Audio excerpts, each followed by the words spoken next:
이 노래로 사랑받았던 가수 서유석 씨가 간증집회 때 이런 고백을 한 적이 있습니다. 고비 때마다 하나님이 돌봐주셨다고 믿습니다. 제가 핸드볼 국가대표 선수 생활을 하고 또 우연치 않게 가수가 되어서 대중에게 많은 사랑을 받은 것, 반정부 발언으로 방송에서 하차하고 복귀한 것, 기도받고 병원 치료된 것, 간증집회 강사로 인도하시는 것 등 하나님께 감사한 일들이 너무 많습니다. 70 인생을 돌아보니 모든 게 하나님의 은혜이고 섭리였습니다. 성도의 인생은 하나님 은혜 안에서 살아가는 인생이 되어야 합니다.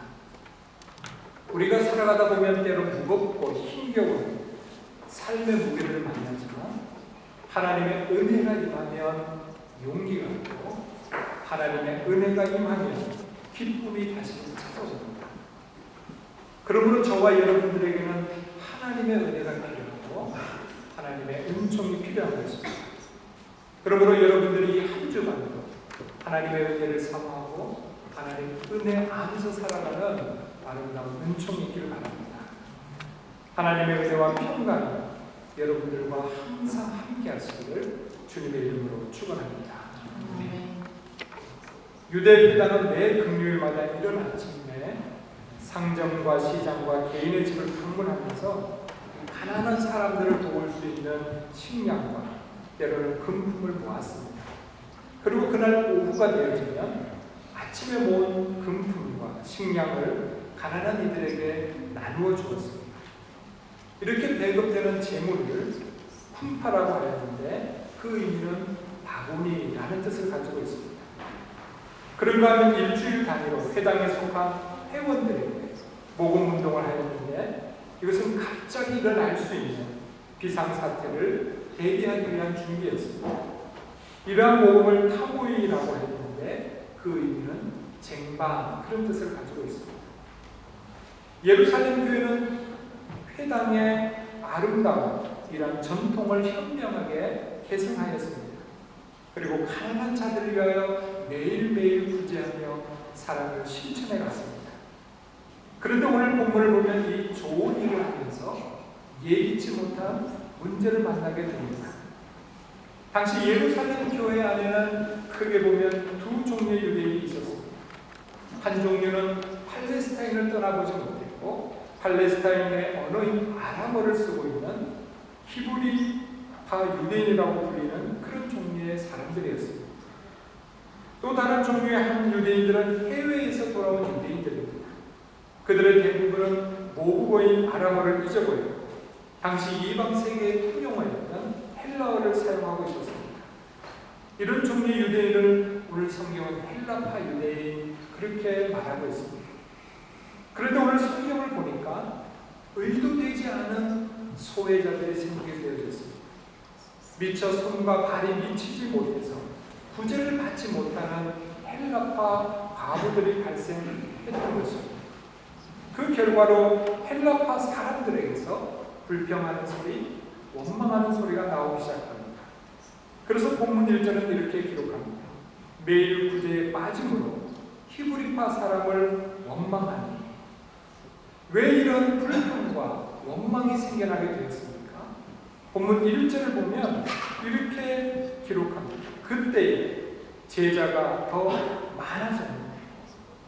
그러니까 예루살렘 교회가 숫자적으로 부흥하면서 생겨난 불평과 원망이었다고 하는 것입니다. 그러고 보면 우리 교회도 점점 숫자가 불어난 상황 아닙니까? 이렇게 숫자가 불어나면서 의도하지 않은 불평이 생겨날 수 있다고 하는 것이죠. 왜 우리 교회는 좀 더 많은 성경 공부가 없습니까? 제자 훈련은 없습니까? 전도 훈련은 없습니까? 대외적으로 봉사 활동하는 것은 없습니까? 교회가 성장하면서 생겨날 수 있는 자연스러운 불평인 것입니다. 두 번째 초대교회 불평은 착한 일을 하는 중에 발생한 불평이라고 하는 것입니다. 가난한 사람들을 돕다가 생겨난 불평이라고 하는 것입니다. 이런 면에서 우리 교회도 또한 자유롭지는 못할 것입니다. 우리가 선교음악회를 하죠. 또 우리 교회 일반 재정으로 누군가를 도울 수도 있습니다. 정규인 수련회를 갈 수도 있고 교회에서 필요한 물품을 구입할 수도 있습니다. 그러나 누구를 도울 것인가? 어디를 도울 것인가? 어디에 갈 것인가? 산다면 무엇을 살 것인가? 더 잘하자고 계획하는 일들 가운데서도 불평이 나올 수 있고 원망이 생길 수가 있다고 하는 것입니다. 사실 이런 불평과 원망은 굉장히 사소한 것으로부터 시작될 때가 많습니다. 그래서 우리가 교회를 섬기고 교회를 다닐 때 참으로 조심해야 할 것 중에 한 가지가 섭섭한 마음을 갖기 시작하는 그때예요. 여러분 혹시 섭섭한 마음이 있습니까? 그때 참 조심해야 됩니다. 이 섭섭함이 자라나게 되어지면 병이 돼요. 섭섭병이 되어집니다. 그러면 내가 의도하지 않지만 괜한 불평이 나오고 괜한 원망으로 이어질 수가 있습니다. 그리고 때때로 이 섭섭함은 자기도 모르는 신앙의 교만함으로부터 올 때가 있습니다. 내가 이만큼 충성하고 있는데, 내가 이만큼 열심히 내고 있는데 왜 나를 못 알아줄까? 나를 몰라줄까? 왜 나한테 칭찬이 없을까? 이럴 때 생길 수 있는 병인 것입니다. 그래서 봉사자, 직분자들이 이 병걸림에 흔히 노출될 수가 있는 것입니다. 그래서 예수님은 제자들에게 이렇게 말씀하신 적이 있습니다. 누가복음 17장 10절입니다. 이와 같이 너희도 명령받은 것을 다 행한 후에 이르기를 우리는 무익한 종이다. 우리가 하여야 할 일을 한 것뿐이다 할지니라. 사도 바울은 고린도전서 15장 10절에서 이렇게 고백합니다. 나의 나된 것은 하나님의 은혜로 된 것이니 내게 주신 그의 은혜가 헛되지 아니하여 내가 모든 사도보다 더 많이 수고하였으나 내가 아니요 오직 나와 함께 하신 하나님의 은혜로라. 사랑하는 성도 여러분, 특별히 교회에서 봉사하고 직분을 가지고 있는 여러분들, 우리가 하나님을 향하여 즐거이 봉사하면서 이 섭섭함에 빠지지 않기를 바랍니다.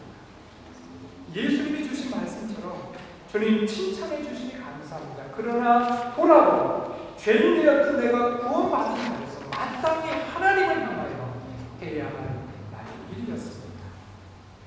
사도 바울처럼 내가 누구보다 열심히 다 하고 있는데 그러나 이것을 오직 하나님의 은혜로 내가 감당하는 것뿐입니다.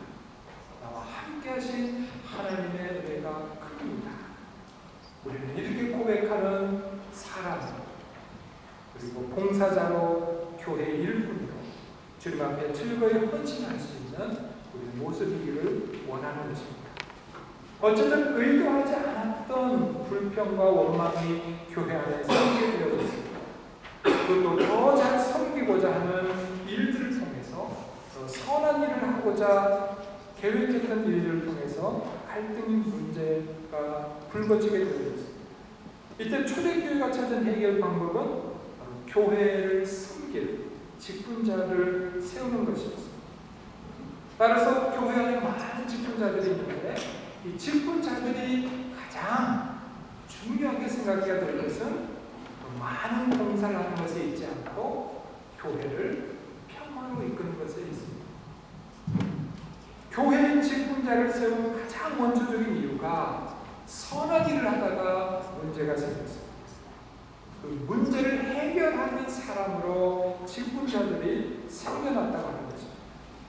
교회의 합평을 이루고 함께 하나님의 나라를 향하여 나아갈 수 있도록 성도 간의 문제를 조율하고 화해시키고 협력하고 섬기는 것이 교회 직분자들, 교회 일꾼들이 마음에 두어야 할 내용이라고 하는 것입니다.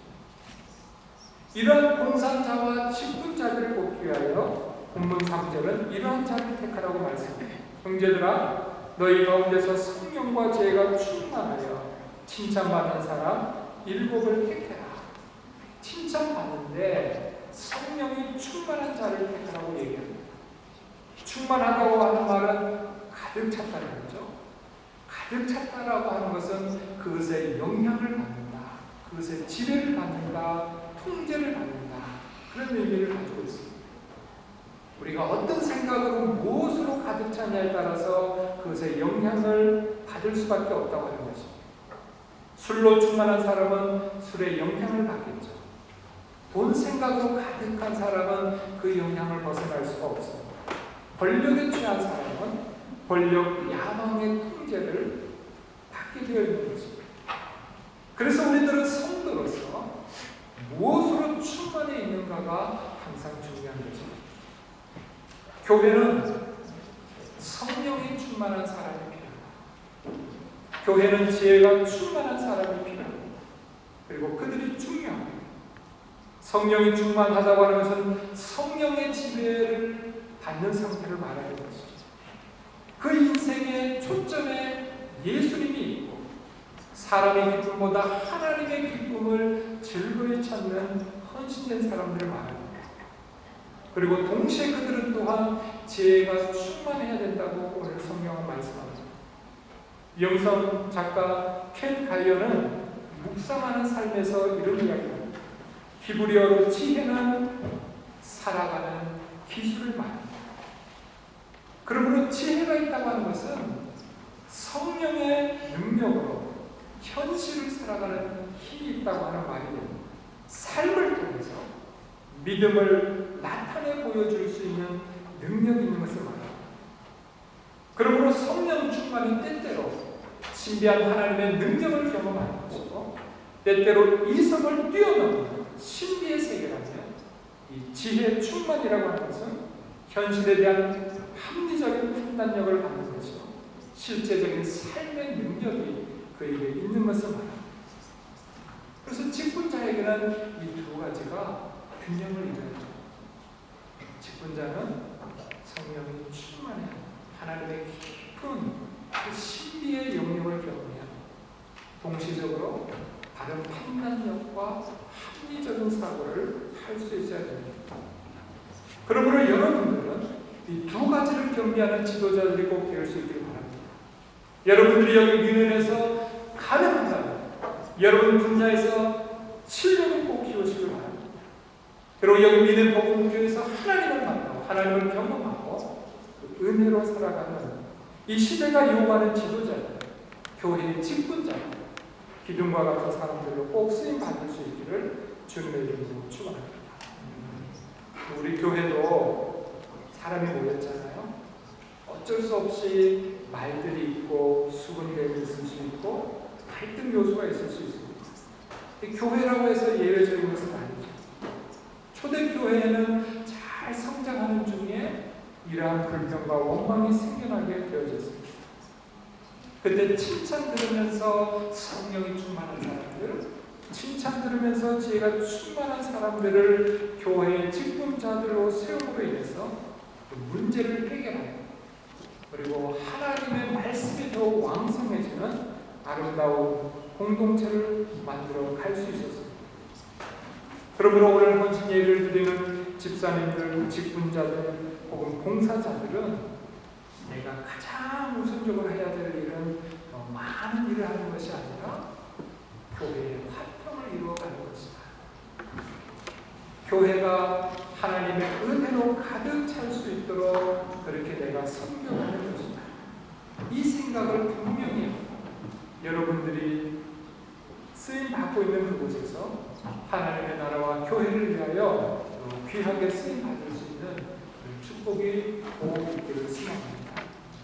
그리고 서두에 말씀드린 것처럼 이 한 주간도 그리고 여러분의 평생도 하나님 은혜 안에서 살아가는 축복된 삶이 꼭 되시길 바랍니다.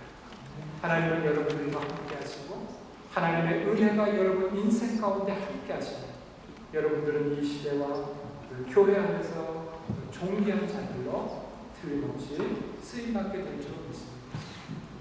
여러분들과 함께 이 아름다운 공동체를 이루며 믿음 생활을 할 수 있음을 참으로 감사합니다. 한 주간도 건강하시고 주님의 음성이 넘치기를 주님의 이름으로 축복합니다. 기도하겠습니다.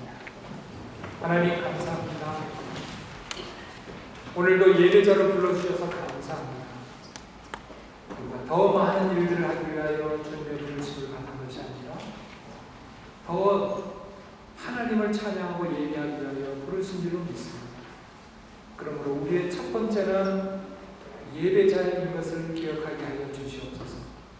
그리고 하나님 은혜 안에서 교회를 섬겨 나갈 때는 오늘 주신 말씀처럼 칭찬 듣는 성령의 충만한 자, 칭찬 듣는 지혜의 충만한 자로 쓰임 받기를 원합니다. 우리가 봉사한 이후에는 주님 하여야 할 일을 한 것뿐입니다. 내가 더 많이 수고하였지만 내가 아닙니다.